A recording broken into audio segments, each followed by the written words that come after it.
Bonjour, aujourd'hui je vais vous parler de l'acide désoxyribonucléique, autrement appelé ADN, qui est une molécule présente dans toutes les cellules vivantes qui est composée de l'ensemble des informations nécessaires au développement et au fonctionnement d'un organisme.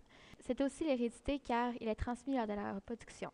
Il porte donc l'information génétique et constitue le génome humain. Ici on a la structure de l'ADN, il y a la cellule, le noyau composé des chromosomes qui, là-dedans, l'ADN s'y trouve. Ensuite, on peut voir ici qu'il y a quatre bases azotées, dont deux paires, T thymine, A adénine, C cytosine, G guanine.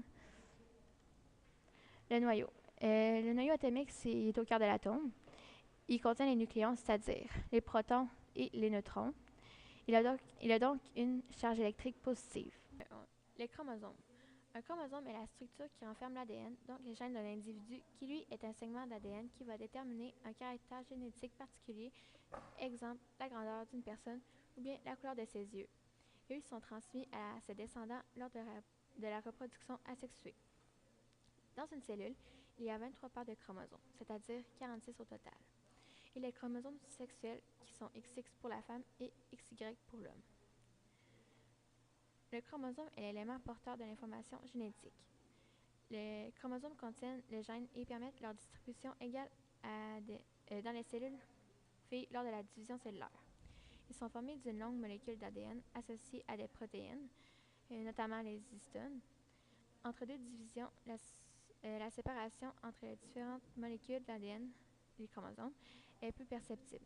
L'ensemble porte alors le nom de chromatine. Il se concentre progressivement au cours de la division cellulaire pour prendre une apparence caractéristique en forme de X à deux bras courts et deux bras longs, reliés par un centromère. Au figuré, le mot chromosome est utilisé pour décrire son contenu en termes d'information génétique. Les chromosomes portent les gènes supports de l'information génétique transmis des cellules mères aux cellules filles lors de la mitose ou de la méiose, donc la reproduction sexuée. Les chromosomes sont habituellement présentés par paires, en parallèle avec leur homologue. Ils sont souvent illustrés sous leur forme condensée et dupliquée, en métaphase de mitose.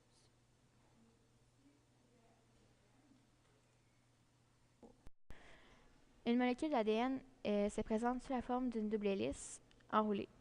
Cette double hélice est une macromolécule composée de 150 milliards d'atomes. La fonction de l'ADN. La fonction de l'ADN est de fabriquer les protéines dont l'organisme a besoin, qui eux ont comme fonction l'autonomie de l'organisme, donc sa croissance et sa défense, et sa reproduction. Donc pour finir, je vais vous poser 4 questions. Quel est le nom donné aux molécules qui contiennent l'information génétique? 2. Quelles sont les 4 bases azotées présentes dans les molécules d'ADN? 3. Quelles sont les 2 liaisons de bases azotées? Et 4. Qu'est-ce qui détermine un caractère génétique particulier? Merci.